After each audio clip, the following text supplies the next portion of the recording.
மீண்டும் உங்களை நாம் சந்திப்பதிலே மிக்க மகிழ்ச்சி அடைகின்றோம். நான் இலங்கையில் இருந்து பதுளை போதனா வைத்தியசாலையில் இருந்து வைத்தியர் கிருஷான் வேதநாயகம். நீரிழிவு நோயினால் ஏற்படுகின்ற பக்க விளைவுகள் அல்லது காம்ப்ளிகேஷன்ஸை பற்றி பார்த்து கொண்டிருக்கின்றோம். முக்கியமாக 10 பக்க விளைவுகள் இருக்கின்றது. ஒன்று, மூளையிலே ஏற்படுகின்ற பாதிப்பு. இரண்டாவதாக கண்களிலே ஏற்படுகின்ற பாதிப்பு. மூன்றாவதாக வாயினுள்ளும் வாய்ப்பற்களிலும் ஏற்படுகின்ற பாதிப்பு. நான்காவதாக நாங்கள் தோளிலே ஏற்படுகின்ற பாதிப்பை பற்றி இதுவரை மட்டும் பார்த்தோம். ஐந்தாவதாக நாங்கள் பார்க்க போகிறது என்னவென்றால் எங்களுடைய இருதயத்திலே ஏற்படுகின்ற மாற்றங்கள்.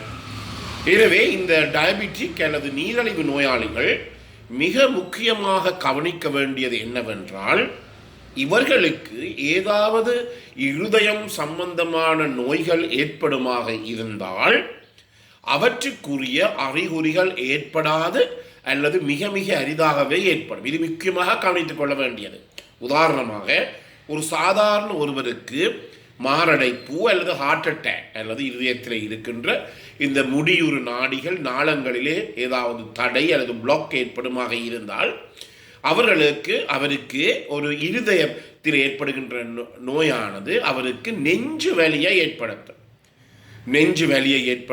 அதே நேரத்தில் இடது கைகளிலே கொஞ்சம் வலி ஏற்படும். இடது கையிலே இருக்கின்ற இந்த தோட்பட்டை மூட்டிலே வலி ஏற்படும், அல்லது இடது கையிலே விரைப்பு மாதிரி போம், அல்லது கழுத்து வலி வரும், அல்லது சில வேளைக்கு பற்களிலே கூட வலி வரும். ஆனால் இந்த நீரிழிவு நோயாளிகளுக்கு இருதயம் சம்பந்தமான என்ன நோய்கள் வந்தாலும் அவர்களுக்கு ஏற்படுகின்ற அறிகுறிகள் இல்லை அல்லது மிக மிக குறையும். இது கட்டாயமாக அவதானித்துக் கொள்ள வேண்டிய ஒன்று. ஏனென்றால் இந்த இருதய நோயாளிகளுக்கு மாரடைப்பு ஏற்படுகிற வீதம் மற்ற நோயாளிகளை விட 2 மடங்கு அதிகம்.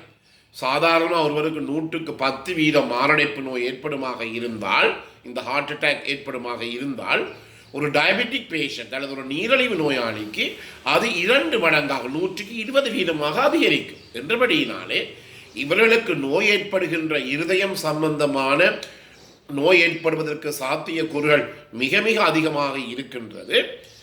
அதே நேரத்திலே இந்த நோய்க்குரிய அறிகுறிகள் ஒன்றும் வெளியிலே தென்படாது.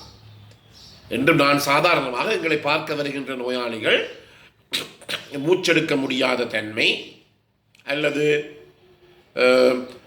வேர்க்கிறது, அடிக்கடி பெரிய உயரங்களிலே படிகளிலே மலைகளிலே போய் வேலை செய்ய முடியாமல் இருக்கின்றது என்று சொன்னால் அவர்களை நாங்கள் இந்த இசிஜி எனப்படுகின்ற எலக்ட்ரோ என்கெஃபலோகிராஃபி என்று எடுப்பது, கார்டியோகிராஃபியை நாங்கள் எடுக்க சொன்னால் அவர்கள் தயங்குகிறார்கள். ஐயா, எனக்கு நெஞ்சு நோய் வருவதில்லை, நெஞ்சு நோய் இல்லை என்றபடியினாலே நான் அந்த இசிஜி இசிஜியை எடுக்க தேவையில்லை என்று சொல்வார்கள். அது 100க்கு 100% பிழையான என்றபடியினாலே இந்த நீரிழிவு நோயாளிகள் மிக மிக அவதானமாக இருக்க வேண்டும். ஏனெனில் முதலிலே சொன்னது போல இரத்தத்திலே சீனியுடைய அளவு அதிகரிக்கின்றது. எனவே இரத்த ஓட்டம் சீராக இல்லை. அந்த இரத்த ஓட்டம் இருதயத்துக்கு கூட சீராக இல்லை. என்றபடியினால எந்த நேரத்திலும் இந்த முடியுறி நாடிகள், நாளங்கள் என்று சொல்லப்படுகின்ற இருதயத்துக்கு இரத்தத்தை கொடுக்கின்ற இந்த குருதி குழாய்களிலே அடைப்பு ஏற்படக்கூடிய சந்தர்ப்பங்கள் இருக்கின்றது. என்றபடியினாலே மிகவும் அவதானமாக இருந்து கொள்ள வேண்டும். நான் முதலிலே சொன்னது போல இந்த நோயாளிகளுக்கு காலையில் எழும்ப முடியாத பஞ்சு, சரியான ஒரு மாச்சல் என்று சொல்லுவோம், அப்படி இருக்கின்றது. கொஞ்ச தூரம் சென்றவுடன் நல்லாக வியர்க்கிறது. இரவிலே அவர்கள் படுத்திருக்கின்ற போது 1 மணி 2 மணிக்கு இருந்தா போல முழிப்பு ஏற்பட்டு கொஞ்சம் மூச்செடுக்க முடியாத தன்மை ஏற்பட்டு பிறகு கட்டிலே உட்கார்ந்திருந்தால்தான் அவருக்கு அந்த மூச்செடுக்கின்ற தன்மை இலகுவாக போகின்றது. அதே நேரத்திலே அடிக்கடி கோபம் வருகிறது. இப்படி போட்ட கொஞ்சம் மயக்கம் மாதிரி இருக்கிறது. இப்படி போட்ட கருங்குறிகள் இவர்களுக்கு தெரியுமாக இருந்தால் ஒரு பிரச்சனையும் இல்லாமல் உடனடியாகவே அவர்கள் ஒரு இசிஜியை எடுத்து, எலக்ட்ரோ கார்டியோகிராஃபி எனப்படுகிற, உங்களுக்கு தெரியும், நெஞ்சிலே ஒரு சின்ன நீட்டு ஒரு பேப்பர் துண்டு ஒன்று இருக்கும். அந்த பேப்பர் துண்டு தான் நாங்கள் இசிஜி என்று சொல்லுவோம். அதை நாங்கள் எடுத்து கட்டாயமாக பார்க்க வேண்டும். எனவே நான் முதலிலே சொன்னது போல இருதய நோய்கள் சம்பந்தமான பிரச்சனைகள் இந்த நீரிழிவு நோயாளிகளுக்கு மிக மிக அதிகம். அடுத்ததாக 6வது பிரச்சனை என்னவென்று பார்த்தால் அவர்களுக்கு இந்த சமிபாட்டு பிரச்சனை. டைஜஷன் ப்ராப்ளம்னு சொல்லுவோம். இந்த இருதய நோய், அதாவது நீரிழிவு நோயாளிகளுக்கு சமிபாட்டு பிரச்சனைகளும் மிக மிக கூடுதலாக இருக்கின்றன. என்றபடியினாலே என்ன செய்ய வேண்டும் என்றால், அதாவது கூடுதலான கொழுப்பு சார்ந்த உணவுகளை குறைத்துக் கொள்ள வேண்டும். அதே நேரத்தில் இரவிலே கூடுதலான அளவு உணவு உண்பதை குறைத்துக் கொள்ள வேண்டும். எப்போதும் இலகுவான உணவு, லைட் டயட் என்று சொல்லுவோம், இரவிலே அதை எடுத்துக்கொள்ள வேண்டும். இரவு சாப்பாடு எப்படியும் ஒரு 7 மணிக்கு முதல் எடுப்பது மிகவும் நல்லது. ஆனால் சில நேரங்களிலே காலையிலே அவர் உணவு எடுக்க பிந்தினால் இரத்தத்திலே சீனியினுடைய அளவு குறைந்து அவளுக்கு மயக்கம், தலைச்சுற்று வரலாம்.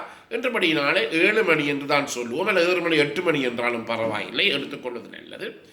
முக்கியமாக கூடுதலான இந்த ஃபைபர் டயட், நார் சத்துள்ள உணவுப் பொருட்களை அவர்கள் தங்களுடைய உணவிலே சேர்த்து கொள்ள வேண்டும்.